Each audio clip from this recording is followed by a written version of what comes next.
திரும்புகிற பக்கம்லாம் சட்டம் ஒழுங்கு பிரச்சனை, அன்றாடம் படுகொலைகள், பெண்களுக்கு எதிரான பாலியல் குற்றங்கள், கற்பழிப்பு, கொள்ளை, இந்த மாதிரி சம்பவங்கள் நடந்துக்கிட்டே இருக்குது. அது நடந்தது அப்படின்னா அதுக்கு நடவடிக்கை எடுக்கிறத விட்டுட்டு அப்படி ஒரு விஷயமே நடக்கலைன்னு மீடியாவை வச்சு மூடி மறைக்கணும். அப்படி இல்லைன்னா காவல்துறை ஆய்வாளர் இல்லை முதன்மை செயலரை வச்சுட்டு இருக்க குறைஞ்சிக்கிட்டே வருது பாருங்க அப்படின்ற மாதிரியான டேட்டா கொடுக்கறது, இந்த மாதிரியான வரலாற்று சம்பவங்கள்லாம் திமுக மட்டும்தான் நடக்குது.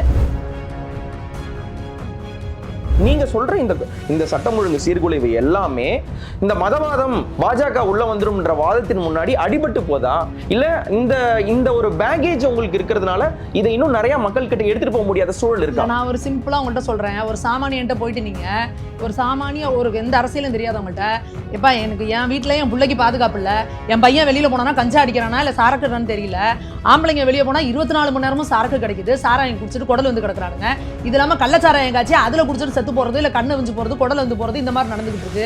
இந்த பிரச்சனையை போய் சொல்றப்ப இதெல்லாம் பிரச்சனை கிடையாதுங்க, பாஜக மதவாத கட்சிங்கன்னு சொன்னீங்கன்னா சாமானியன் என்ன சொல்லுவோம்? இத்தனை தேர்தல்களில் எடுபடாத இந்த வாதம் இந்த தேர்தலில் மட்டும் எப்படி எடுபடணும்னு நினைக்கிறீங்க? மக்கள் தொடர்ச்சியாக பார்த்து கொண்டே இருக்கிறாங்கல்ல. ஒவ்வொரு காலகட்டத்தில் நீங்கள் 2014 நாங்கள் ஒரு ஆட்சி வரை சொன்னோம். நாங்கள் மக்களை ஏமாற்றுறதுக்காக வெறும் தேர்தல் வாக்குறுதிகளாக கொடுக்கல.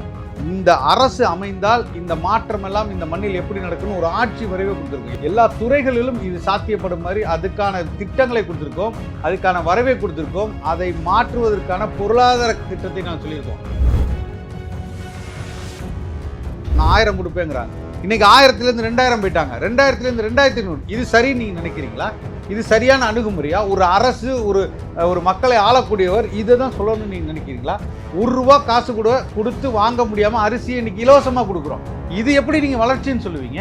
நீங்க பஸ் இலவசம் சொல்றீங்க, லேப்டாப் இலவசம் சொல்றீங்க, சீருடை இலவசம் சொல்றீங்க, உணவு இலவசம் சொல்றீங்க. இப்படி இலவசங்களா கொடுக்கறதுனால தான் நிறைய கடன் சுமை ஏறி இருக்குன்றத நாம் தமிழர் வைக்கக்கூடிய வாதம் தானே. சரி, நான் கேட்கிறேன், கடன் சுமை இல்லாததற்கு நாம் தமிழர் கட்சி என்ன யோசனை சொல்லுகிறது அரசாங்கத்துக்கு? அவங்க ஆட்சி குறிப்பு அவங்களுடைய அந்த தற்சார்பு பொருளாதாரம் சொல்லியிருக்காங்க. தற்சார்பு பொருளாதாரம் என்ன? நிலமும் வளமும் சார்ந்த தொழிற்சாலைகளை உருவாக்குவோம். எப்போ? சரி, புதுசா வந்திருக்க விஜய் கூட இந்த மாதிரியான கவர்ந்திருக்கக்கூடிய திட்டங்கள் சொல்றதாகட்டும், கிட்டத்தட்ட திமுக சொல்றதோ அதிமுக சொல்றதனுடைய பிரதியை தானே அவரும் சொல்றாரு. அப்போ அவங்க நம்பக்கூடிய அரசியலும் இதை நோக்கி பயணிக்கிற மாதிரியான அரசியலா தானே இருக்கு. அது இந்த எலெக்ஷன்ல எந்த இம்பாக்ட் ஏற்படுத்தும் சார்? புதுசா இதுக்கு தத்துவம் எல்லாம் கிடையாது. எல்லாருமே சாக்கடையில விழுந்த உடனே என்ன அதற்கு தொகுந்தார் போல நடந்துக்கிடணுங்க. இதுதான் திமுக ஆரம்ப காலத்துல இருந்து அவங்க வாழ்த்து சொல்லாம தானே இருக்காங்க. நீங்க சொல்ற மாதிரி இத்தனை % இந்துக்கள் அவங்க நிராகரிச்சுட்டு இருக்கும்ல. எனக்கு ஏன் நீ பொங்கல் வாழ்த்து சொல்ல நிராகரிக்காத ஒரு மேட்டரா இல்ல. திமுக அரசியல் என்ன? நாங்க கோயிலுக்கு போய் சாமியும் கும்பிடுவோம், ஆனா சாமியை தும்புற ஒரு திட்டவனுக்கு ஓட்டும் போடுவோம் அப்படின்னு நீங்க தமிழக மக்களை மூளை செலவு பண்ணி வச்சிருக்கீங்க. நாங்க இது பெரியார் பூமி, அதாவது கோவில் இல்லங்க இருப்பா தம்பி, கோவில் வாசல்ல போய் எல்லா கோவில் வாசல்ல ஈவரா செலவு வச்சிருக்கீங்கல்ல. கடவுளை கும்பிடுறவன் முட்டா பையன், கடவுளை கும்பிடுறவன் அயோக்கியன், கடவுளை கும்பிடுற காட்டுமிராண்டின்னு. ஏன் இந்த திமுக ஈவேரா சிலையை கொண்டு போய் சர்ச்சு வாசல்லையும் மசூதி வாசல்லையும் வைக்கல? அப்ப நீங்க மதவாதிகளா நாங்க மதவாதிகளா?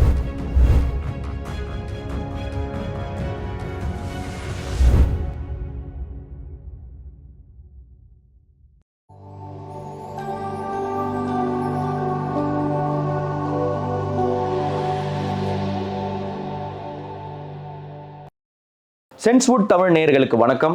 நம்மோடு இன்று அரங்கத்தில் ஒரு சீரியமான டாபிக் எடுத்து பேசுறதுக்கு ஆட்கள் வந்திருக்கிறார்கள். மிக முக்கியமான ஆளுமைகள் நம்மோடு இணைந்திருக்கிறார்கள். தமிழக அரசியல் களம் சூடுபிடித்திருக்கிறது. 2026க்கான தேர்தல் மிக வேகமாக மிக பரபரப்பாக முன்னேறி கொண்டிருக்கிறது. இருதுருவ அரசியலாக இருக்கும் என்று எதிர்பார்க்கப்பட்ட அரசியல் இன்று பன்முனை அரசியலாக மாறியிருக்கிறது. இந்த அரசியல் களம் எதை நோக்கி நகர்கிறது, யார் ஆட்சியை பிடிப்பார்கள் என்பதை குறித்து சசிகுமார் அவர்கள் நாம் தமிழிலிருந்து, மூத்த பத்திரிகையாளர் மணி அவர்கள், திரு சூர்யா வெற்றிகொண்டான் அவர்கள் திமுகவிலிருந்து, திருமதி சுமதி மேகவர்ணம் பாஜகவிலிருந்து, அக்னீஸ்வரன் பொலிட்டிக்கல் அனலிஸ்ட். வணக்கம் சார். வணக்கம். சசிகுமார் சார், உங்களிடம் தொடங்க விரும்புகிறேன். இந்த அரசியல் களம் எதை நோக்கி போகிறது, யாருக்கு அட்வான்டேஜ் இருக்கு, யார் மொமெண்டம் கெயின் பண்றான்னு நினைக்கிறீங்க? இந்த அரசியல் களம் தமிழ்நாட்டுக்கு புதியது, எப்படி பாக்குறீங்க? இல்லை, 2026 தேர்தல் இருதுருவ அரசியலாக தான் மாறிக்கொண்டு போகிறேன். ஒரு அரசை நிறுவுவதற்காக ஒரு கட்சி இங்கே நிற்கிது. இந்த பக்கம் எல்லாரும் தனியாக இலவசத்தை மட்டுமே நம்பி கூட்டணி அமைத்து நிற்கிறார்கள். இந்த பக்கம் மக்களோடு மட்டும்தான் கூட்டணி என்று வைத்துக்கொண்டு நாம் தமிழர் கட்சி தனித்தே களம் காண்கிறது. மக்கள் பேரெழுச்சியாக இந்த இலவசங்கள் எல்லாம் வேண்டாம், இனி எங்களுக்கு இது தேவையில்லை, ஒரு நல்ல வாழ்க்கை வேண்டும் என்ற நோக்கத்தோடு இந்த அரசியல் இந்த 2026 தேர்தல் நகருகிறது என்பது தான் யதார்த்தம், அதான் உண்மை. அதில் நீங்கள் பார்த்தீங்கன்னா இதுவரை ஆண்ட கட்சிகள், இந்த 65 ஆண்டுகளாக இந்த மண்ணை ஆண்ட கட்சிகள் எல்லா இந்த திராவிடம், திமுக இருக்கட்டும், அதிமுக இருக்கட்டும், அதை கூட்டணி சேர்ந்த கட்சிகளாக இருக்கட்டும், இதுவரை இந்த மண்ணில் செய்த சாதனைகள் என்ன, இதனால் இந்த மக்கள் பற்ற பலன் என்ன, இன்னும் ஒரு சாதாரண ஒரு ஒரு எப்படி சொல்கிற சுதந்திரம் வாங்கி இத்தனை ஆண்டுகள் ஆகி ஒரு சாதாரண ஒரு எளிய மகன் தன்னுடைய வாழ்க்கையை நகர்த்துவதற்கே இன்றைக்கி வந்து மிக மோசமான நிலையில் இருக்கான். அவனே இன்றைக்கி கை நீட்டி இந்த மக்கள் வந்து ஒரு 5 ரூபாய்க்கும் 10 ரூபாய்க்கும் ஒரு வேட்டி சேலைக்கும் ஒரு கரும்பு துண்டுக்கும் இன்றைக்கி பொங்கல் இலவசம் கொடுப்பானா, இன்றைக்கி கடைசியில் ஸ்கூட்டி முதல் அத்தனையும் இலவசமாக கொடுத்து ஃப்ரிட்ஜு முதல் எல்லாமே அவங்க இலவசமாக கொடுத்தா தான் என் வாழ்க்கையை நகர்த்த முடியும். அரிசி பருப்பு முதற்கொண்டு அந்த இடத்துக்கு நகர்த்தி வச்சுருக்க தான் இவர்கள் செய்த சாதனையாக இன்றைக்கி வந்து வெளியில் வந்து பேசுகிறாங்க. அப்போ இப்பேற்பட்ட இந்த கட்சிகள் எல்லாம் இன்றைக்கி வந்து தேர்தல் அப்போ நான் தான் வந்து அடுத்த முதல்வராக இருக்க போகிறேன், நான் தான் இந்த ஆட்சியை பிடிக்க போகிறேன் என்று மறுபடியும் அதே துண்டை தலையில் போட்டுக்கொண்டும் வேட்டியை கட்டிக்கொண்டும் கரவேட்டி கட்டிக்கொண்டும் மக்களை சந்திக்க இருக்கிறார்கள். இது மக்களிடம் நிச்சயமாக எடுபடாது. இந்த முறை அதற்கான பெரிய விலையை அவர்கள் கொடுக்க இருக்கிறாங்க என்பது அதைத்தான். ஏன்னா 10,62,200 கோடி கடனில் இன்றைக்கி வந்து இந்த நாட்டை வைத்துவிட்டு நான் பெருமையாக சொல்லிக்கொள்கிறேன், இந்த பெண்களுக்கான ஆட்சி, மக்களை நான் வந்து மிக நல்ல வளமிக்க நாடாக மாற்றிவிட்டேன், மக்களை வந்து நல்ல நிலைமைக்கு எடுத்துக்கொண்டு போயிட்டேன்னு எப்படி இவர்கள் மக்களை சந்திக்க போகிறாங்கிறது தான் ஒரு பெரிய ஆச்சரியக்குறியாக இருக்குது. இது இன்றைக்கி எந்த இடத்துல திமுக இருக்கட்டும் அதிமுக இருக்கட்டும் 2 அரசுக்கிட்டே நான் கேட்குறேன், இன்றைக்கி நீங்கள் மக்களை சந்திக்க போகும்போது என்ன வாக்குறுதிகளை கொடுப்பீங்க, எதை நீங்கள் வந்து சொல்லி நான் இதெல்லாம் நிறைவேற்றுறேன்னு சொல்ல முடியும்? மக்கள் இதெல்லாம் கேட்டாங்களா? அவர்கள் ஒரு அடிப்படை தேவைக்கு குடிநீருக்கு முதற்கொண்டு இன்றைக்கி ரோட்டில் நிற்கக்கூடிய நிலைமையில் வச்சுருக்கீங்க. ஒரு கல்வி சரியான ஆரம்ப கல்வி முதல் ஆராய்ச்சி கல்வி வரை இவர்கள் சரியாக தரமாக அவர்கள் வந்து படிக்கக்கூடிய அளவில் இன்றைக்கி பணம் பெற்றவனும் பணம் இல்லாதவனும் ஒரே இடத்தில் நின்று அதை சாய்த்து காட்டக்கூடிய இடத்துல நீங்கள் கொண்டு வந்து வச்சுருக்கீங்களா? மருத்துவம் அதே போல் இன்றைக்கி வந்து உலகத்தரத்துக்கு எல்லோருக்கும் சமமாக ஒரே மருத்துவமாக இன்றைக்கி வந்து செஞ்சுருக்கீங்க. இதே சிங்கப்பூரை எடுத்துக்கொள்ளுங்கள், இன்றைக்கி வந்து 50 ஆண்டுகளில் அந்த இடத்துக்கு வந்திருக்காங்க. ஒன்றும் இல்லாத தொழுநோய்களின் கூடமாக, விபச்சாரங்களின் கூடமாக, மது கேளிக்கைகளின் கூடமாக இருந்த அந்த நாட்டை ஒரு சொர்க்க பூமியாக இன்றைக்கி மாற்றி அமைச்சிருக்காங்க. அந்த தலைவனால் முடியுது என்றால் இத்தனை ஆண்டுகள் நீங்கள் இந்த மண்ணில் ஏன் இந்த சாதனையை செய்யவில்லை? உழைப்புக்கு பேர் போன தமிழர்கள் இன்றைக்கி பல நாடுகளை செதுக்கியவர்கள் தமிழர்களின் பங்கு அதிகமாக உள்ளது. இன்றைக்கி துபாய் என்ற பாலைவன நாடாக இருக்கட்டும், சிங்கப்பூராக இருக்கட்டும், பெரும்பான்மையான அந்த நாட்டை மாற்றி காட்டியவர்கள் இன்றைக்கி தமிழர்கள். ஆனால் இன்றைக்கி அவனை எல்லாத்தையும் குடிகாரனை மாற்றி வச்சுருக்கீங்க. இன்றைக்கி 2 கோடி பேர் குடிகாரன் இருக்கான்னு சொல்கிறீங்க. அப்போ நீங்கள் சாராயத்தை கொடுக்க மாட்டேன், சாராய கடைகளை மூடிவிட்டேன் என்றால் எனக்கு வாக்கு வராது என்று துணை முதலமைச்சரே பேசுகிறார். அப்போ இந்த இடத்துக்கு நீங்கள் வந்திருக்கீங்க. அப்போ பொருளாதாரத்தில் நீங்கள் எந்த இடத்துல இன்றைக்கி சாராய பொருளாதாரம் தான் முக்கியம் நிற்கிறீங்க. அதை என்னால் மூடுனா இந்த நாடு அகதல பாதாளத்துக்கு போயிருங்கிறீங்க. அப்பேற்பட்ட ஒரு தொலைநோக்கு பார்வையுள்ள ஒரு அரசு தேவையா? இல்லை இந்த மண்ணில் எனக்கு சாராயமே தேவையில்லை, அது முட்டி மூலமாக மூடிவிட வேண்டும், அதற்கு மாற்றாக ஒரு பொருளாதாரத்தை நான் கொடுக்கிறேன், அதற்கு தற்சார்பு பொருளாதாரம் முக்கியம், பாலில் சந்தை மதிப்பு என்ன, கரியின் சந்தை மதிப்பு என்ன, இதை வைத்து பெருமை மிக்க ஒரு வாழ்க்கை வாழலாம், ஒரு தொலைநோக்கோடு இந்த மக்களை எல்லாம் அந்த இடத்துக்கு நகர்த்தி போவேன்னு ஒரு தலைவன் சிந்திக்கிறான்ல, அதுதான் இந்த மக்களுக்கு தேவை என்பதுதான் இந்த தேர்தலில் போட்டியாக இருக்கும். எல்லா தேர்தலையும் இதுதானே சார். ஆனால் நாம் தமிழர் கட்சி சொல்லியிருக்காங்க, இது வந்து புதுசாக சொன்னது இல்லை. இந்த தேர்தலுக்கு வந்து நாம் தமிழர் கட்சி எடுத்துக்கிட்ட அறைகோல் இது கிடையாது. அவங்க தொடங்கப்பட்ட காலத்திலிருந்து வைக்கக்கூடிய விஷயம் இதுதான். ஆனால் இத்தனை தேர்தல்களில் எடுபடாத இந்த வாதம் இந்த தேர்தலில் மட்டும் எப்படி எடுபடணும்னு நினைக்கிறீங்க? நல்ல கேள்வி. ஏன்னா மக்கள் தொடர்ச்சியாக பார்த்து கொண்டே இருக்கிறாங்கல்ல. ஒவ்வொரு காலகட்டத்தில் நீங்கள் 2016 நாங்கள் ஒரு ஆட்சி வரை சொன்னோம், நாங்கள் மக்களை ஏமாற்றுறதுக்காக வெறும் தேர்தல் வாக்குறுதிகளாக கொடுக்கல. இந்த அரசு அமைந்தால் இந்த மாற்றமெல்லாம் இந்த மண்ணில் எப்படி நடக்குன்னு ஒரு ஆட்சி வரைவே கொடுத்துருக்கோம். எல்லா துறைகளிலும் இது சாத்தியப்படும் மாதிரி அதுக்கான திட்டங்களை கொடுத்துருக்கோம், அதுக்கான வரவை கொடுத்துருக்கோம், அதை மாற்றுவதற்கான பொருளாதார திட்டத்தை நான் சொல்லியிருக்கோம். அதுதான் ரொம்ப முக்கியம். அப்போ இதை வந்து மக்கள் பார்த்து கொண்டே இருக்காங்க. அப்போ ஒரு கட்டத்தில் என்ன பண்ணுறாங்க, சரி ஓகே இந்த நாம் தமிழர் கட்சி அரசு வந்து இதெல்லாம் சொல்லுதா, இதுக்கு மாற்ற நம்ம என்ன சொல்கிறோம், இலவசம் நான் 1000 கொடுப்பேங்கிறாங்க. இன்றைக்கி 1000லேருந்து 2000 போயிட்டாங்க, 2000லேருந்து 2500. இது சரின்னு நீங்கள் நினைக்கிறீங்களா? இது சரியான அணுகுமுறையா? ஒரு அரசு ஒரு மக்களை ஆளக்கூடியவர் இதை தான் சொல்லணும்னு நீங்கள் நினைக்கிறீங்களா? ₹1 காசு கொடுத்து வாங்க முடியாமல் அரிசியை இன்றைக்கி இலவசமாக கொடுக்குறோம். இது எப்படி நீங்கள் வளர்ச்சின்னு சொல்லுவீங்க? இதை நீங்கள் வளர்ச்சின்னு சொல்லுவீங்களா? இல்லை ஒவ்வொரு வீட்டுக்கும் நாங்கள் அரசு வேலை கொடுக்குறோங்கிறோம். ஆடு மாடு மேய்த்தலை அரசு பணியாக்குறோம், ஒவ்வொரு வீட்டிலும் அரசு பணியை கொடுக்குறோங்கிறோம், சாராயம் என்பதை முற்றுமுறமாக மூடுறோங்கிறோம். இன்னைக்கு வந்து எங்கு பார்த்தாலும் 2 வயது குழந்தை முதல் 60 வயது மூதாட்டி வரை இன்னைக்கு கற்பழிக்கப்பட்டு கொலை செய்யப்படுகிறாள்.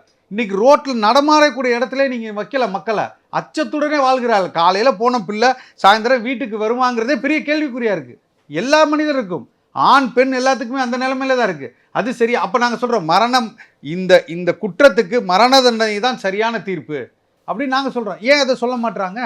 ஏன் அதை எடுத்து வைக்க முடியல? இதை நாம் தமிழர் கட்சி சொல்லுதே. இன்னைக்கு 2 லட்சம் குடிகாரர்கள் இருக்காங்க, அவங்க வாக்கெல்லாம் போயிருன்னு சொல்லிட்டு நீங்கள் மதுக்கடை மூட மாட்டேன்னு சொல்கிறீங்களே, இது எப்படி அந்த கொள்கை முடிவு சரியாக இருக்குன்னு நினைக்கிறீங்க? அதை நாம் தமிழர் கட்சி எடுத்து வைக்குதுல்ல. அப்போ 117 இடங்களில் பெண்களுக்கு வாய்ப்பு கொடுக்குறோங்கிறோம். 50% இடஒதுக்கீடை நாம் தமிழர் கட்சி சாத்தியப்படுத்தியிருக்கு. இத்தனை ஆண்டுகள் பெரியாரின் பிள்ளைகளாக நீங்கள் வழிவந்த பிள்ளைகளாக திராவிடத்தை தூக்கி கொண்டு செல்கிறீங்க.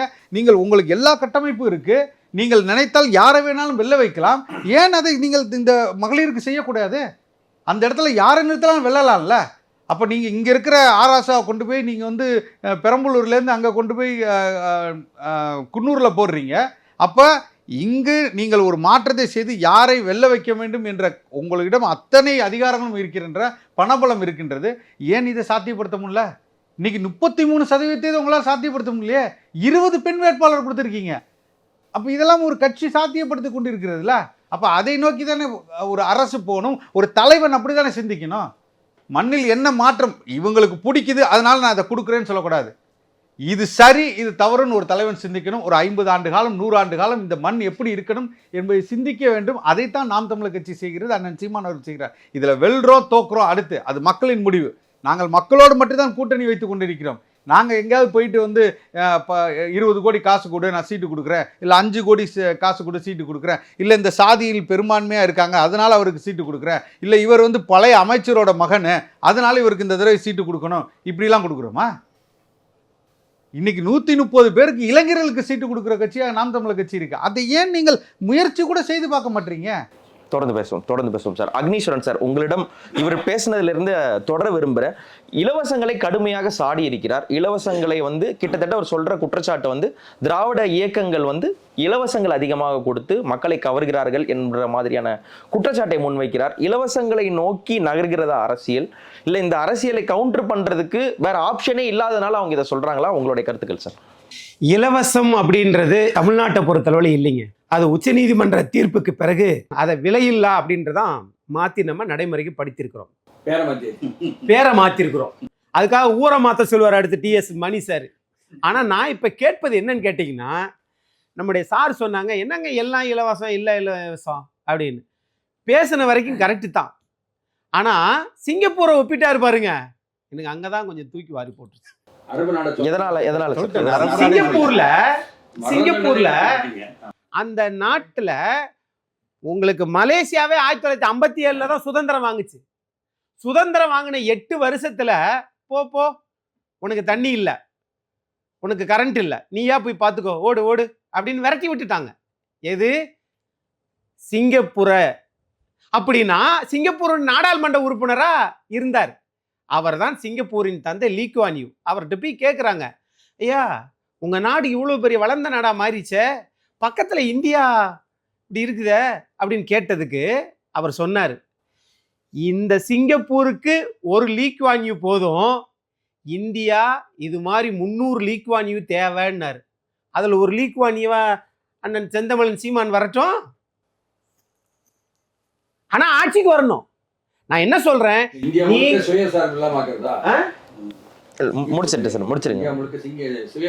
பாருங்களேன் TS மணி சார் சசி சார் பேசும்போது அப்படியே அனுமதிச்சிட்டாரு. அதுல எங்களுக்கு சந்தேகம் இல்ல, உங்ககிட்ட தான் சந்தேகம் அதிகமா இருக்கு. இல்ல சார், இப்ப அவர் சொல்றது இந்த இலவசங்கள் வேணும் வேணாம் தாண்டி இலவசங்களை வந்து ஒரு முக்கியமான குற்றச்சாட்டாக திமுக மீது மதிமுக மீது வைக்கிறார். நான் என்ன கேக்குறேன், இந்த அணுகுமுறை சரியா? நான் என்ன கேக்குறேன்னா, நீங்க இப்படி யோசிங்க. நான் வந்து கொடுப்பது சரியா தவறான்றத ஆட்சிக்கு வராதவர்கள் விமர்சிக்கத்தான் செய்வாங்க. ஆனா இந்தியாவிலேயே PDS சிஸ்டம், பொது விநியோக திட்டம் சரியாக செயல்படக்கூடிய மாநிலங்களில் முதல் மாநிலம் 1 தமிழ்நாடு, 2 கேரளா. அதை விடுங்க, GST நீங்க தான் இலவசம் நிறைய வாங்குறீங்களே, GST கட்டாம விட்டுருக்க வேண்டியதானே? ஜிஎஸ்டியில நாம அதிகமா கொடுக்கிறோம். இந்தியாவிலேயே 27% உயர்நிலைக்கு போறாங்க. எது 12வது முடிச்சிட்டு கல்லூரிக்கு போறவங்க. ஆனா நாம ஐரோப்பிய நாடுகள் அமெரிக்காவில் இல்லாததை நாம் அதிகபட்சமாக 51.4% இந்த திராவிட இயக்கங்கள் தான் கொண்டு வந்திருக்குங்க. அப்ப என்ன இந்த இலவசத்தை காட்டி எல்லா வளர்ச்சியையும் நீங்க முட்டுக்கட்ட போடுறீங்களா? உலக வங்கியில அதிமுக அரசோ திமுக அரசோ கடன் வாங்குற போது அந்த 28% உள்ளதானே வாங்குறாங்க. ஆனா தொடர்ந்து ஒரு குற்றச்சாட்டு வைக்கப்படுது இல்லைங்க, இவ்வளவு கடன் அதிகமாயிருச்சு, ஒரு மாநிலத்தின் மீது கடன் சுமை அதிகமாயிருச்சு, அதற்கு காரணம் இந்த இலவசங்கள் தான். நீங்க பஸ் இலவசம் சொல்றீங்க, லேப்டாப் இலவசம் சொல்றீங்க, கல்வி இலவசம் சொல்றீங்க, சீருடை இலவசம் சொல்றீங்க, உணவு இலவசம் சொல்றீங்க. இப்படி இலவசங்களா கொடுக்கறதுனாலதான் நிறைய கடன் சுமை ஏறி இருக்குன்றத வந்து நாம் தமிழர் வைக்கக்கூடிய வாதம் தானே. நீங்க அது ஏன் சுமை அது அவங்க சொல்றது இத்தனை ஒரு 50-60 ஆண்டு ஆட்சியில வந்து தொடர்ந்து இதை கொடுத்து நிறைய கடன் சுமை ஏத்தி விட்டுருக்கீங்கன்றத நாங்க வைக்கக்கூடிய குற்றச்சாட்டா இருக்கு. சரி, நான் கேக்குறேன், கடன் சுமை இல்லாததற்கு நாம் தமிழர் கட்சி என்ன யோசனை சொல்லுகிறது அரசாங்கத்துக்கு? அவங்க ஆட்சி குறிப்பு அவங்களுடைய அந்த தேர்தல் சொல்லியிருக்காங்க, தற்சார்பு பொருளாதாரம் சொல்லியிருக்காங்க. தற்சார்பு பொருளாதாரம் என்ன? நிலமும் வளமும் சார்ந்த தொழிற்சாலைகளை உருவாக்குவோம். எப்போ? அதுதான் சிங்கப்பூரா? அதுதான் சிங்கப்பூரா? தற்சார்புக்கு எதிரானது சிங்கப்பூர். இல்ல நாங்க சொல்றது சிங்கப்பூர் என்பதை நான் சொல்லி ஒரு ஒப்பீடுக்கு சொல்றீங்க. நான் இப்ப கேட்பது ஒரே ஒரு கேள்விதான். நாங்க எல்லா நிலமும் வளமும் காற்றும் பூமியும் நிலமும் எல்லாம் சரி, எப்ப கொடுப்பீங்க? யாருக்கு கொடுப்பீங்க? ஆட்சி வந்து எப்படி கொடுப்பீங்க? அதுதான் நான் சொல்றேன். ஆட்சி வந்ததுக்கு அப்புறம் ஆட்சிக்கு வருவதற்கு வரைக்கும் இலவசத்தை பத்தி பேசாதீங்க. அது எப்படி சொல்ல முடியும்? அது எப்படி எதிர்த்து நீங்க வந்து குரலே கொடுக்க கூடாது. மாற்று என்ன சார்? மாற்றதான் சொல்றேன். நான் திட்டத்தோட சொல்றேன். நாங்க திட்டத்தோட சொல்றேன். அது மக்களிடம் தானே விடுறோம். நான் என்னை பொறுத்தளவுல இல்லைங்க, நான் ஒண்ணு கேக்குறேன். நீங்க ஒருத்தருக்கு 1 ரூபா கடன் கொடுக்குறீங்க, நீ வியாபாரம் பண்ணுங்கிறீங்க, அவனுக்கு திருப்பி என்ன பண்றீங்க? அது 10 திருப்பி 100 ரூபா கடன் கொடுக்குறீங்க, திருப்பி என்ன பண்றீங்க? 1000 ரூபா கடன் கொடுக்குறீங்க. அவனை வந்து நீங்கள் திருப்பி மேலும் மேலும் மேலும் கடன்காரன் ஆக்குறீங்களே தவிர அவனை சரியான வாழ்வு முறைக்கு அவனை நீங்கள் அனுப்புவதற்கு இந்த அரசு என்ன திட்டம் வைத்திருந்தது? நண்பர்கிட்ட ஒரே ஒன்று கேட்கிறேன்.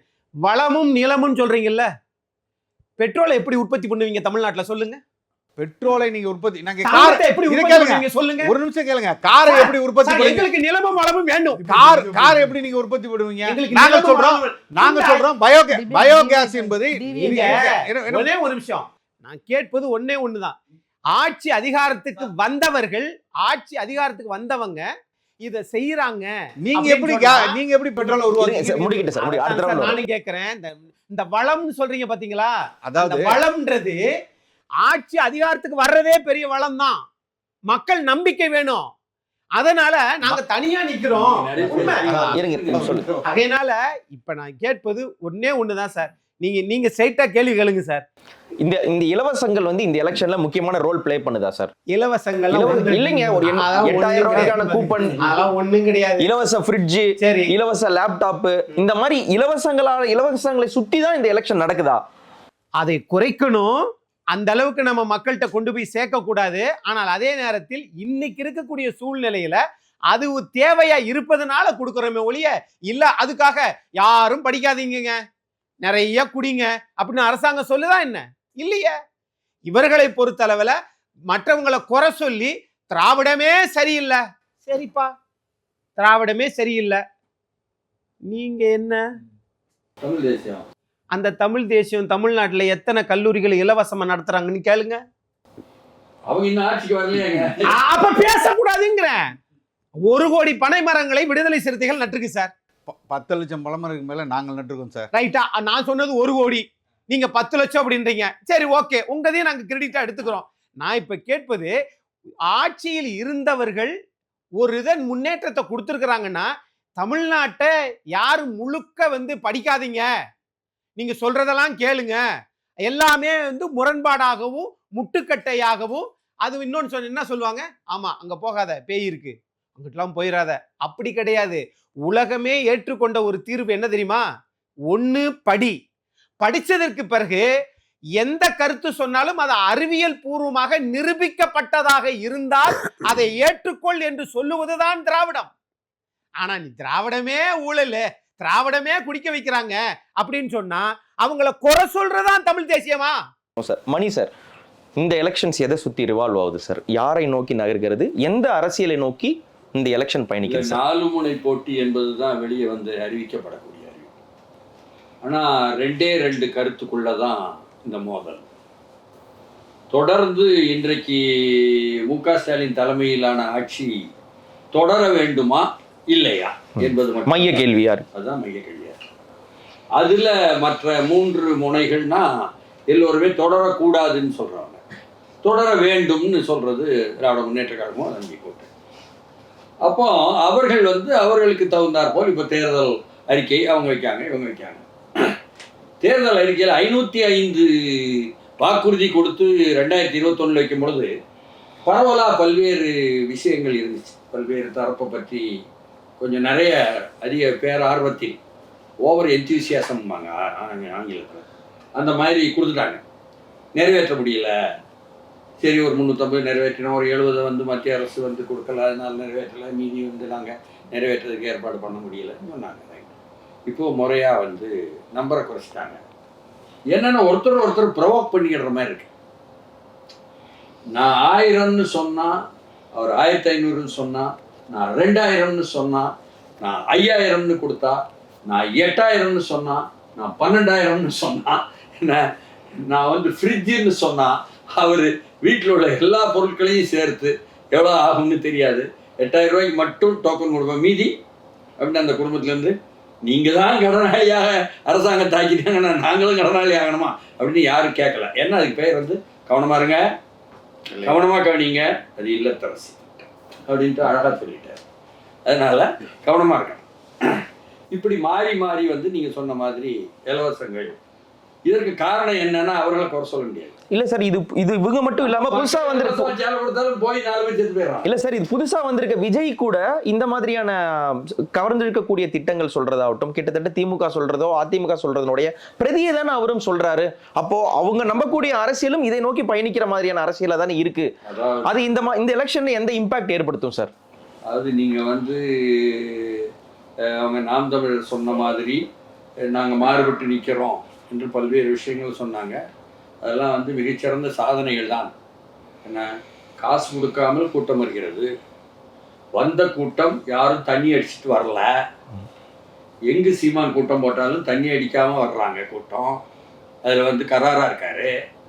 சரி, அதே மாதிரி வாக்குக்கும் காசு கொடுக்கல, இதெல்லாம் பாராட்டத்தக்கது. பாதி பேர் பெண்கள் நிறுத்துறாரு, அதுவும் பாராட்டத்தக்கது என்று பாராட்டு சான்றிதழ்கள். ஓட்டு இல்லை, இது தேர்தல் என்பது ஓட்டுக்காக உள்ளது. ஆனா பாராட்டு சான்றிதழ்கள், விருதுகள் அந்த மாதிரி வந்து நிறைய வாங்க முடியுது அவங்க சொன்ன அணுகுமுறைகள்.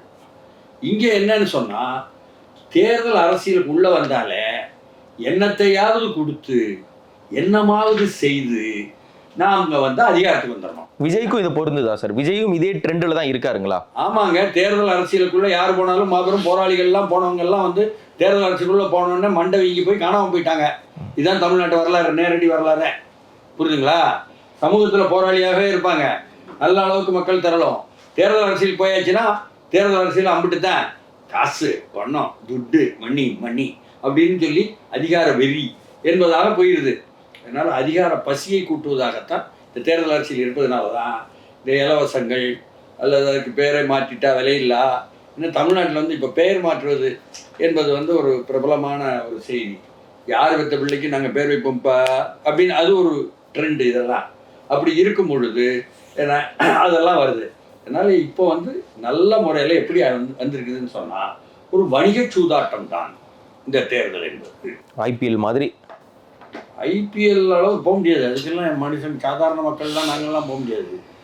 அதுக்கு அவன் கோடிக்கணக்கான 2026 PL நாட் IPL. இது சாதாரண மக்கள் போய் வாக்களிப்பது.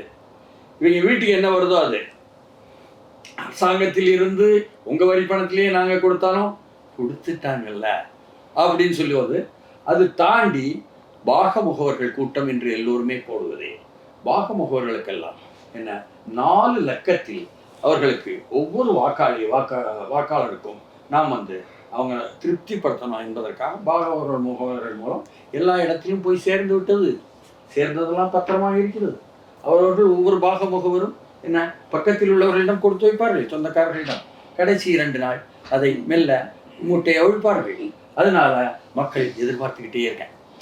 அவங்களுக்கு என்னன்னா தப்பித்தவறி இது வந்து உரிமை, வாக்களிப்பது என்பது மக்களுடைய உரிமை, அதிகாரத்திற்கு கொண்டு வருவது என்பது நமது பிரதிநிதியை கொண்டு வருவது என்று தப்பித்தவறி வந்துடக்கூடாது இந்த ஜனங்களுக்கு என்று சொல்லி நாங்கள் ஃப்ரிட்ஜை கொடுப்போம். நாங்கள் வீட்டில் ஒன்று விடாமல் மிக்சியில் தொடங்கி ஓவன் வர எல்லாத்தையும் சேர்த்து மொத்தமாக வாங்குவதற்கு நாங்கள் கொடுக்க முடியாது என்பதனால ஒரு 8000 ரூபாய்க்கு டோக்கன் கொடுப்போம். உடனே அவரும் நீங்கள் சொன்ன மாதிரி விஜயம் அதே பாணியில் நாங்கள் வந்து வேறு, நாங்கள் வந்து மற்ற கட்சிகள் போல எங்களை நினைக்காதீங்க, நாங்கள் வேறு அப்படின்னு சொல்லி தான் வந்தேன். இல்லை சார், அவர் வருவதில் வந்து நான் டிஎம்கே அண்ட் ஏடிஎம்கேவோடைய பெட்டர்டு வெர்ஷன் சொல்கிறாரா, இல்லை நான் டிஎம்கே ஏடிஎம்கேவோட ஆன்டி தீசிஸாக வரேன்ற மாதிரி சொல்கிறார்? அவர் எப்படி புரிஞ்சுக்கிறது சார்? பெருசாக வந்து இதுக்கு தத்துவங்கள்லாம் கிடையாது. எல்லாருமே சாக்கடையில் விழுந்த உடனே என்ன அதற்கு தொகுந்தார் போல நடந்துக்கிடணுங்கிறது தான். இது ஒரு சாக்கடையாகவே ஆக்கியாச்சு. இப்போ எது நிற்கிதுன்னு பாருங்க, தேர்தல் வாக்குறுதிகள் அல்ல, கேண்டிடேட் வேட்பாளர் போடுறாங்கல்ல. ஏன்னா நீங்கள் கேட்டதே என்னது, யாருக்கு வந்து வாய்ப்பு இருக்குது என்ன வெற்றி பெற என்பதுதான் கேட்டீங்க. அப்போ அதில் வந்து பிரச்சனை இல்லை, அவர் தெளிவாக சொல்லிட்டாரு, வெற்றியோ தோல்வியோ அதை பற்றி எங்களுக்கு பிரச்சனை இல்லை. பிரச்சனை முடிஞ்சா அப்போ மீதி 3வா, அப்போ மீதி 3க்குள்ளே நீங்கள் இப்படி தான் பார்க்கணும் ஒன்றைய. அதில் வந்து என்ன நீங்கள் கொள்கை, கோட்பாடு, மக்கள் நலன் இந்த மாதிரிலாம் பேசக்கூடாது. இது தேர்தல் அரசியல், இது வணிக சூதாட்டம். அதனால் எவ்வளவு போட்டோம், எவ்வளவு எடுத்தோம்,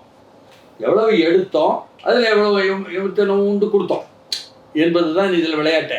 அதனால் யார் வந்தாலும் பிறருக்கும் கொடுப்போங்கிற ஒரு நல்லது ஒரு கொள்கையை வச்சுருக்காங்க, அதுக்கு ஆதாரங்கள்லாம் இருக்குது.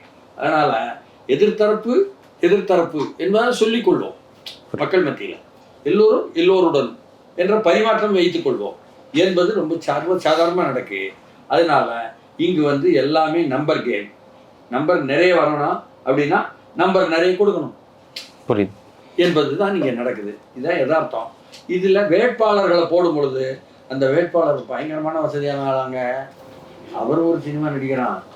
ஏன்னா அந்த வேட்பாளர் வந்து அந்த பகுதியில் பயங்கரமாக உள்ள சமூகம், முக்கியமான சமூகம், செல்வாக்கு சமூகத்தை சேர்ந்தவரான் அப்படின்னு சொல்லி போட்டு அதில் வேற இப்போ போட்டி ஆகிட்டு, அதனால வேட்பாளர்லாம் அறிவிச்சாச்சு கிட்டத்தட்ட எல்லாருமே. அறிவித்த உடனே மோர் கான்கிரீட்டாக இந்தந்த பகுதியில் இத்தனை தொகுதி இந்த கட்சிக்கு வரும், இன்னென்ன தொகுதி இந்த கட்சிக்கு வரும் என்பதெல்லாம் கிட்டத்தட்ட கணக்கும் போட தொடங்கி விட்டார்கள் மக்கள். இப்படி ஒரு சூழல் இருக்கிறது. இதுதான் வந்து எதாவது தொடர்ந்து பேசுவோம் சார். சுமதி மேடம், எனக்கு உங்ககிட்ட கேட்க விரும்புகிற கேள்வி, இவங்களுடைய விவாதங்கள் எல்லாமே வந்து பார்த்துருப்பீங்க. இலவசங்களை நோக்கி போகுது, திராவிட கட்சிகளுடைய செயல்பாடுகள் பற்றி பேசியிருப்பாங்க, புதுசாக வந்திருக்கக்கூடிய விஜய் கட்சி பற்றி, தொடர்ந்து பல எலெக்ஷன் பார்த்த ரொம்ப களத்தில் தீவிரமாக செயல்படக்கூடிய நாம் தமிழருடைய வாதங்கள் எல்லாமே பார்த்துருப்போம். பாஜகவுடைய கேம் பிளான் என்ன மேடம்? தமிழ்நாடை பொறுத்த வரைக்கும் இவர் வர வேண்டும் என்ற கேம் பிளானை நோக்கி மற்ற கட்சிகள் போயிட்டு இருக்கு. பாஜக வந்து இவர்கள் வந்துவிடக்கூடாது அப்படின்ற ஒற்றை இலக்கத்தோடு போறாங்களா? என்ன கேம் பிளான் பாஜகவோடது தமிழ்நாட்டு எலெக்ஷன்? என்டிஏ கூட்டணி வச்சு யார் வந்துடக்கூடாது, நீங்க அவங்க இல்ல திமுக வந்துடக்கூடாதுன்ற கேம் பிளானா? திமுக வந்துடக்கூடாது, பாஜக கரெக்டா இருக்குது கண்டுபிடிச்சு சொல்லிட்டாரு. என்டிஏ கூட்டணிங்கிறதே எதுக்கு அப்படின்னா திமுகங்கிற தீய சக்தியை ஒழிக்கணும் அப்படிங்கிறதுக்காக தான் அந்த என்டிஏ கூட்டணிங்கிறதே ஃபார்ம் பண்ணுது. ஸோ அந்த பிளான்ல அவங்க பக்காவாக அவங்க போயிட்டு தான் இருக்கிறாங்க. இன்னொரு விஷயம், நமக்கு இன்னைக்கு தமிழக மக்கள்கிட்ட நீங்கள் போய் நின்னீங்கன்னாவே நம்ம எல்லாருக்கும் தெரியும், திரும்புகிற பக்கம்லாம் சட்டம் ஒழுங்கு பிரச்சனை, அன்றாடம் வந்து படுகொலைகள், பெண்களுக்கு எதிரான பாலியல் குற்றங்கள், கற்பழிப்பு, கொள்ளை, இந்த மாதிரி சம்பவங்கள் நடந்துக்கிட்டே இருக்குது. அது நடந்தது அப்படின்னா அதுக்கு நடவடிக்கை எடுக்கிறத விட்டுட்டு அப்படி ஒரு விஷயமே நடக்கலைன்னு மீடியாவை வச்சு மூடி மறைக்கணும். அப்படி இல்லைன்னா காவல்துறை ஆய்வாளர் இல்லை முதன்மை செயலரை வச்சுட்டு இருக்க குறைஞ்சிக்கிட்டே வருது பாருங்க அப்படின்ற மாதிரியான டேட்டா கொடுக்கறது, இந்த மாதிரியான வரலாற்று சம்பவங்கள்லாம் வந்து திமுகவில் மட்டும்தான் நடக்குது. என்ன பிரச்சனை, ஏன் இங்கே சரி பண்ண முடியல? கஞ்சா புழக்கம் ஏன் இவ்வளோ அதிகமாகுது? கள்ளச்சாராய புழக்கம், கள்ளச்சாராய மரணங்கள் கிட்டத்தட்ட 20 வருஷத்துக்கு அப்புறம் இந்த திமுக ஆட்சியில் 100 மரணங்கள், மரக்காணத்தில் 23, கள்ளக்குறிச்சியில் கிட்டத்தட்ட 70 கிட்ட. அப்போ இதுக்கெல்லாம் என்ன நீங்கள் பண்ணுனீங்க? இதே அதிமுக ஆட்சியில் ஒரு கொலை, ஒருத்தர் தடுக்கி விழுந்து செத்து போனான் அப்படின்னா முடிஞ்சு போச்சு, ஒட்டுமொத்த மீடியாவும் ஓடி வந்துடுவாங்க ஒப்பாரி வைக்க. 3 நாள் 4 நாள் எல்லா மீடியாவும் அதான் டிபேட்டு. ஆனால் இங்கே கொத்தாக நடக்குது மரணங்கள். கிட்டத்தட்ட இந்த ஒரு 48 நாளில் பார்த்தீங்கன்னா 20க்கும் மேற்பட்ட பாலியல் குற்றங்கள், பாலியல் கொலைகள், ஃபோக்சோ வழக்குகள் அவ்வளோ அதிகமாக இருக்குது. குழந்தைங்க, பச்சை குழந்தைங்க வெளியில் போக முடியல. 2.5 வயசு குழந்தையிலேருந்து 80 வயது பாட்டி வரைக்கும் பாலியல் குற்றங்கள் அதிகமாகிட்டு இருக்கு. ஆனால் மீடியாக்கெல்லாம் எதை பற்றி டிபேட் பண்ணிகிட்டு இருக்கிறாங்க அப்படிங்கிறத நம்ம வந்து பார்க்குறோம். அப்போ இப்படி எல்லாம் நடந்துக்கிட்டே இருக்கப்போ களத்தில் பாதிக்கப்படுறது யார்? மக்கள். அப்போ மக்கள் கடுமையான அதிருப்தியில் இருக்கிறாங்க. எல்லா விதத்துலையும் பொதுமக்களோட ஒரு சாமானியனோட வாழ்க்கை டிஸ்டர்ப் ஆச்சு அப்படின்னா தான் பொதுவாக வந்து ஒரு மிடில் கிளாஸ் லோயர் மிடில் கிளாஸ்லாம் வந்து இங்கே அந்த அரசியல் கணக்கு இவங்க போடுற மாதிரி சிங்கப்பூர் எப்படி இருக்குது, மலேசியா எப்படி இருக்குது, ஜிஎஸ்டி என்ன, ஜிடிபி என்ன, அதெல்லாம் அவங்க கணக்கு நேரடியாக அவங்கள பாதிக்கலன்னு சொல்கிறீங்க. அதெல்லாம் பாதிக்கிறப்ப தான் அவங்க டிஸ்டர்ப் ஆவாங்க. ஆனால் இந்த திமுக ஆட்சியில் நேரடியாக சாமானியன் பாதிக்கப்படுறான். ஒன்றும் கிடையாது, ரோடு போடுறேன்னு ரோடு போடுறீங்க. அவங்க ரோடு போட்டுட்டு போனதுக்கப்புறம் அவன் பாயை சுட்டுற மாதிரி ரோடை அப்படியே சுருட்டி கையில் எடுத்துகிட்டு வந்துடுறாங்க. தரமற்ற சாலைகள். நீங்கள் வந்து சாலையில் இறங்கணும் அப்படின்னா எல்லாருக்கும் இன்றைக்கி பேக் பெயின்லேருந்து வச்சிருக்க வண்டியில் பிரச்சனையிலேருந்து எங்கே பார்த்தாலும் குண்டு குழியுமா ரோடு. மழை பெஞ்சா தண்ணி ரோட்டில் இருக்கலையே வீட்டுக்குள்ளே வந்துடுது. எல்லாருக்கும் வீட்டுக்கு பைப்பில் தண்ணி தரீங்க. இன்றைக்கி வரைக்கும் தண்ணிக்கு போராடிக்கிட்டு இருக்கிறாங்க மக்கள். இன்னமும் நீங்கள் அந்த இதில் எல்லாம் போனீங்கன்னா, சிவகங்கை, ராமநாதபுரம் அந்த சைட்லலாம் போனீங்கன்னா இன்னும் குடத்தை வச்சுக்கிட்டு மணிக்கணக்கில் வெயிட் பண்ணிக்கிட்டு இருக்கிறாங்க. இந்த மாதிரி மக்கள், சாமானிய மக்கள். அடுத்ததாக குழந்தைங்க வெளியில் போகிறது, பாதுகாப்பு. எல்லா பெண்கள் வந்து மெயினாக எதுக்கு முக்கியத்துவம் கொடுப்பாங்கன்னா பாதுகாப்பு. நம்ம பெண் குழந்தை வெளியில் போகுதுன்னா பத்திரமா ஒரு இடத்துக்கு போயிட்டு சேஃபாக வந்துடும் அப்படின்ற பாதுகாப்பு. ஏன்னா தமிழகத்தில் இதுக்கு முன்னாடி நம்ம கேள்விப்பட்டது டேட்டாலாம் கொடுக்குறாங்களே மேடம், தமிழ்நாடு வந்து பெண்களுக்கு சேஃப் ஸ்டேட்டா இருக்கு, குற்றங்கள் குறைஞ்சிருக்கு, டேட்டா எப்படி குறைஞ்சிருக்கின்ற சப்ஸ்டான்ஷியேட் பண்ற டேட்டா கொடுக்குறாங்க. ஒரு விஷயம் நான் சொல்றேன் கேளுங்க. இந்த டேட்டா எப்படி இருக்குன்னா, நான் வந்து என் பையனை கேட்குறேன், அவன் இதுக்கு முன்னாடி வந்து 90 மார்க் எடுத்துட்டு இருந்தவன். ஏன்டா 90 மார்க் எடுத்துருந்தவன் இப்போ நீ 60 மார்க் எடுக்கிற அப்படின்னு நான் கேட்குறேன். அதுக்கு அவன் என்ன சொல்றான், பக்கத்து வீட்டு பையனை பாரு, அவன் வந்து 30 மார்க் தான் எடுக்கிறான், நான் 70 எடுக்கிறேன். அவன் அதுக்கு முன்னாடி 10 மார்க் எடுத்துட்டு இருந்தவன், அவன் இப்போ 30 மார்க் எடுத்துக்கிட்டு இருக்கிறான். அது எனக்கு தேவை கிடையாது. நான் இதை யார் ஏற்றுப்பா? நீங்கள் பீகாரை பாரு, மணிப்பூரை பாரு, உத்தரப்பிரதேச பாரு, மத்திய பிரதேச பாருங்கிறீங்க. தமிழ்நாடு பாதுகாப்பாக இருந்த மாநிலம் இன்னைக்கு கீழே வந்து போயிட்டுருக்கு. அவங்க பாதுகாப்பற்ற மாநிலம். இன்னைக்கு அவங்க அதுக்கு என்னென்ன மெஷர் எடுக்கணுமோ எடுத்து நைட் டியூட்டிக்கு பெண்கள் வெளியில் வாங்கன்னு சொல்கிற அளவுக்கு அவங்க யூபியை கொண்டு வந்திருக்கிறாங்க. இந்த கம்பேரிசனே முதல்ல தப்பு இல்லை. நான் என்ன சொல்கிறேன், அவங்க எப்படி வேணால் ஆட்சி நடத்திட்டு போட்டோம், அதுக்கான விலையை அந்த மக்கள் கொடுப்பாங்க, மாநில மக்கள். நாங்கள் கேட்குறோம் எங்களுக்கு பிரச்சனையாக இருக்குன்னு. நீங்கள் இந்த விளாத்தி குளத்தில் எந்த பாஜக போய் உட்காந்து போராட்டத்தில் உட்காந்துச்சா, அதிமுக போராட்டத்தில் உட்காந்துச்சா? பொதுமக்கள், கிராம மக்கள் போய் ரோட மறிச்சு உட்காடுறாங்க. 3 நாள் 5 நாள் ரோட்லேயே உட்காந்துருக்காங்க. நீ குற்றவாளியை கைது பண்ணுற வரைக்கும் நான் வந்து போக மாட்டோம் அப்படின்னு. பாஜக அதிமுக உட்காந்துச்சு. இல்ல முதல்ல போராட்டத்தை ஆரம்பிச்சது மக்கள் தான். அதுக்கப்புறம் இவங்க எல்லாரும் போனாங்க. ஆரம்பிச்சது மக்கள். ஏன்னா அந்த பகுதியில போய் அந்த குழந்தைய காணான்னு சொல்லி போலீஸ் ஸ்டேஷன்ல கம்ப்ளைண்ட் கொடுத்தப்போ பெரும்பாலும் இன்னைக்கு நீங்க சொல்றீங்க போலீஸ் ஸ்டேஷன்ல கம்ப்ளைண்ட் எடுக்கிறது கிடையாதுங்க. பெண்கள் மேல ஒரு பிரச்சனைன்னு சொன்னா எஃப்ஐஆர் போடுறது கிடையாது. எஃப்ஐஆர் போட்டாலும் சார்ஜ் ஷீட் இது போடுறது கிடையாது. அப்படியே இது பண்ணா கூட எவ்வளவு பேருக்கு குற்றவாளிகளுக்கு தண்டனை வாங்கி கொடுக்குறீங்க? நீங்க சொல்ற இந்த குற்றச்சாட்டுகள் எல்லாமே வந்து சட்டம் ஒழுங்கு சீர்குலைவு, இவங்க வந்து ஒரு பாராமுகத்தோடு குற்றங்களை அணுகுகிறார்கள் அப்படின்ற ஒரு டேர்ம்ல நான் வந்து பொருத்தி பார்த்தாலும் பாஜக வைக்கக்கூடிய மதவாத அரசியல் வந்து உங்களை வந்து விழுங்கிவிடும், நீங்கள் வந்து அதனால இதை பெருசா எடுத்துக்காதீங்க அப்படின்ற போக்குல இருக்காங்களா திமுக அதிமுக? மதவாதன்ற டேர்மை யூஸ் பண்றதே வந்து ஏன் கேக்குறேன்னா ஒரு ஒரு எதை வச்சு நீங்க மதவாதம் சொல்றீங்க? இல்ல மேடம் நான் சொல்லல. திமுக மதவாதம் சொல்றதுக்கு என்ன அவங்களுக்கு முடிச்சிரேன் மேடம். அவங்க சொல்றது வந்து ஒரு வாட்டியும் பாஜக உள்ள வந்தா இந்த மாநிலத்தினுடைய நலன் வந்து கெட்டு போயிரும்னு திமுகவும் சொல்லியிருக்காங்க. அதிமுக வந்து பாஜகவோடு சேர்ந்து இல்லாம தனியா இருக்கக்கூடிய காலங்கள்லயும் அவங்களும் வச்சிருக்கக்கூடிய குற்றச்சாட்டா இருக்கு. வெளிப்படையா சொல்லணும்னா திராவிட கட்சிகள் பாஜக மீது அவங்களோட எதிர்கட்சியில் இருக்கும்போது வைக்கக்கூடிய குற்றச்சாட்டா இருக்கு. நீங்க சொல்ற இந்த சட்டம் ஒழுங்கு சீர்குலைவு எல்லாமே இந்த மதவாதம் பாஜக உள்ள வந்துரும்ன்ற வாதத்தின் முன்னாடி அடிபட்டு போதா, இல்ல இந்த ஒரு பேகேஜ் உங்களுக்கு இருக்கிறதுனால இதை இன்னும் நிறைய மக்கள் கிட்ட எடுத்துட்டு போக முடியாத சூழல் இருக்கா? நான் ஒரு சிம்பிளா உங்கள்கிட்ட சொல்றேன். ஒரு சாமானியன்ட்ட போயிட்டு நீங்க ஒரு சாமானிய ஒரு எந்த அரசியலும் தெரியாதவங்கள்ட்ட, எப்பா எனக்கு என் வீட்டில் என் பிள்ளைக்கு பாதுகாப்பு இல்லை, என் பையன் வெளியில் போனானா கஞ்சா அடிக்கிறானா இல்லை சாரக்குறான்னு தெரியல, ஆம்பளைங்க வெளியே போனால் 24 மணி நேரமும் சாரக்கு கிடைக்குது, சாராயம் குடிச்சிட்டு குடல் வந்து கிடக்குறானுங்க, இது இல்லாமல் கள்ளச்சாராயம் காய்ச்சி அதில் குடிச்சிட்டு செத்து போகிறது, இல்லை கண்ணை விஞ்சு போகிறது, குடல் வந்து போகிறது, இந்த மாதிரி நடந்துகிட்டு இருக்கு. இந்த பிரச்சனையை போய் சொல்கிறப்ப இதெல்லாம் பிரச்சனை கிடையாதுங்க, பாஜக வந்து மதவாத கட்சிங்கன்னு சொன்னீங்கன்னா சாமானியன் என்ன சொல்லுவான்? சாமானியோட பரவாயில்ல சொல்லுங்க. இன்னொன்று மதவாதம்னு நீங்கள் எதை சொல்கிறீங்க? திமுக மதவாத கட்சியா, திமுக மதவாத கட்சியா, இல்ல பாஜக மதவாத கட்சியா? மதவாதம்னா ஒரு மதத்தை நீங்க தூக்கி பிடிச்சு இன்னொரு மதத்தை நசுக்கிறதானே மதவாதம். அதானே டேர்ம். இன்னைக்கு திமுகவோட தலைவர் நீங்க ஒரு ஸ்டாலின் அவர்கள் திமுக தலைவரா இந்து பண்டிகைகளுக்கு வாழ்த்து சொல்லட்டும் சொல்லாம போட்டோம், அது பிரச்சனை கிடையாது. தமிழக முதல்வரா இந்துக்கள் ஓட்டு போடாம அவர் வந்துட்டாரா, இந்து பண்டிகைகளுக்கு ஏன் அவர் வாழ்த்தே சொல்றது இல்ல? அப்ப இந்துக்கள் அவர் யார் மதவாதி? அதே பாரத பிரதமர் மோடி அவர்கள் எல்லா பாஜக தலைவர்கள் கிறிஸ்துவ பண்டிகைகளுக்கும் வாழ்த்து சொல்லுவாங்க, இஸ்லாமிய பண்டிகைகளுக்கும் வாழ்த்து சொல்லுவாங்க, இந்து பண்டிகைகளும் வாழ்த்து சொல்லுவாங்க. அப்ப நாங்க மதவாதிகள், நீங்க இந்து பண்டிகைகளுக்கு தெரிஞ்சே வாழ்த்து சொல்ல மாட்டீங்க, அதை புறக்கணிப்பீங்க. இல்ல அதெல்லாம் கேவலமானது, அதுல மூட நம்பிக்கை இருக்குன்னு சொல்ற நீங்க மதச்சார்பற்றவர்னா அப்ப பார்த்துட்டு இருக்க மக்கள் அதை முடிவு பண்ணட்டும். நாங்க 90% இந்துக்கள் சொல்லியிருக்காங்க. ஆமாங்க, 90% இந்துக்கள் ஓட்டு போட்ட நீங்க, ஆனா இந்துக்களுக்கு வாழ்த்து சொல்ல மாட்டேங்கிறீங்க. தைப்பூசம் தமிழர் பண்டிகைகள் தானே, தைப்பூசம் தமிழர் பண்டிகை, தைப்பூசத்துக்கு வாழ்த்து சொன்னாரா முதல்ல? Correct madam. இந்த குற்றச்சாட்டு நெடுங்காலமா இருக்கு இல்லையா? இன்னைக்கு நேத்து வாழ்த்து சொல்லாம இல்ல, திமுக ஆரம்ப காலத்துல இருந்து அவங்க வாழ்த்து சொல்லாம தானே இருக்காங்க. நீங்க சொல்ற மாதிரி இத்தனை % இந்துக்கள் வந்து அவங்க நிராகரிச்சுட்டு இருக்கும்ல. எனக்கு ஏன் நீ பொங்கல் வாழ்த்து சொல்ல நிராகரிக்காத மக்களுக்கு ஒரு மேட்டரா இல்ல. திமுக அரசியல் நாங்க கோயிலுக்கு போய் சாமியும் கும்பிடுவோம், ஆனா சாமியை கும்பிடுற திட்டவனுக்கு ஓட்டும் போடுவோம் அப்படின்னு நீங்க தமிழக மக்களை மூளை செலவு பண்ணி வச்சிருக்கீங்க. நாங்க இது பெரியார் பூமி, அதாவது கோவில் இல்லங்க இருப்பா தம்பி, கோவில் வாசல்ல போய் எல்லா கோவில் வாசல்லையும் ஈவேரா சிலை வச்சிருக்கீங்கல்ல. கடவுளை கும்பிடுறவன் முட்டா பையன், கடவுளை கும்பிடுறவன் அயோக்கியன், கடவுளை கும்பிடுற காட்டு மிராண்டின்னு. ஏன் இந்த திமுக ஈவேரா சிலையை கொண்டு போய் சர்ச்சு வாசல்லையும் மசூதி வாசல்லையும் வைக்கல? அப்ப நீங்க மதவாதிகளா நாங்க மதவாதிகளா? நாங்க கடவுள் நம்பிக்கையோட போற கோயில் வாசல்ல இந்த கோயிலுக்குள்ள போறவங்க முட்டா பையன்னு சிலை வைக்கிறீங்க. நீங்க மதவாதிகள் கிடையாது. நாங்க எல்லா சாமியும் இருக்கு, நாங்க எல்லாருக்கும் மரியாதை கொடுங்க, எல்லார் நம்பிக்கைக்கும் மரியாதை கொடுங்கன்னு சொல்றோம். நாங்க மதவாதிகள்னா அப்ப இந்துக்களுக்கு சூடு சொரணம் வரணும். எவ்வளவு நாளைக்கு நீ ஒருத்தன் தூங்கிட்டு இருக்கான்றதுக்கா நீ அவனை மிதிச்சுக்கிட்டே இருக்க? தூங்கிட்டு இருக்க எந்திரிச்சானா அப்ப என்ன அவன் மிதிக்கிற நிலைமை? இன்னைக்கு திமுக தான். அதனாலதான் நீங்க சொல்றீங்க நாங்க கோயில்கள் நூற்றுக்கணக்கான கோயில்களை இடிப்போம், ஆனா அந்த இந்துக்கள்கிட்ட நாங்க ஓட்ட வாங்குவோம் நீங்க சொல்றீங்கல்ல. அப்ப இந்துக்களுக்கு சொர்ணம் வந்துருச்சுன்னா நீங்க எப்படி ஓட்டு வாங்குவீங்க? இதை சொல்றதுனால நாங்க மதவாதிகள் ஆயிருவோம். ஆனா கோவிலை இடிக்கிறவங்க மதச்சார்பற்றவர்கள். அது மக்கள் ஆமா, அதுதான் நாங்க கேட்கிறோம். பாகிஸ்தான்ல இருக்கிறவங்க எங்களுக்கு திருப்பரங்குன்ற கோயில ஒரு விளக்கு கூட ஏத்த முடியல. பாகிஸ்தான்ல தான் இந்து கோயில்களுக்கு போக கூடாதுன்னு இது பண்ணுவாங்க. ஆனா இன்னைக்கு இந்த தமிழ்நாட்டுல ஒரு முருகன் கோயில ஒரு விளக்கேற்ற முடியல. கேட்டா அவங்க உணர்வுகள் புண்பற்றும். இல்ல எங்க கோவில நாங்க விளக்கேற்றுறதுனால அவங்க உணர்வுகள் புண்பற்றும் நீங்க சொல்றீங்க பாருங்க. ஏன்னா எந்த இஸ்லாமியர் வந்து போர்க்கொடி தூக்கல, விளக்கேற்ற கூடாதுன்னு சொல்லல, சொல்றது திமுக. அப்ப இங்க ஒரு மத பிரச்சனையை உண்டு பண்ணணும், இந்துக்களுக்கு எதிராக பேசணும்னு நினைக்கிறது திமுகவோட மதவாதம். இந்த அம்மா வாயிலாவே சொல்லட்டும், என்ன போல சூடு சுரணமான ரோசம் உள்ள பிஜேபி மகளிர் அத்தனை பேரும் ஏழையாக இருந்தாலும் இந்த பணத்தை நீங்கள் வாங்க உத்தரவு போடுங்க. மக்களுக்கு இதுக்கு அதே மாதிரி நாம் தமிழர் சீமான் பதில் சொல்றேங்க.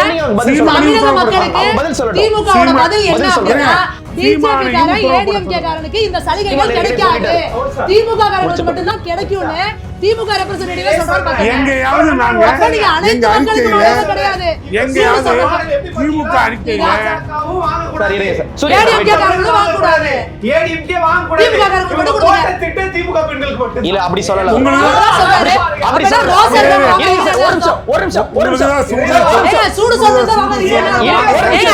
நீங்க அப்ப நீங்க அனைத்து மக்களுக்குமான முதல்வர் கிடையாதா?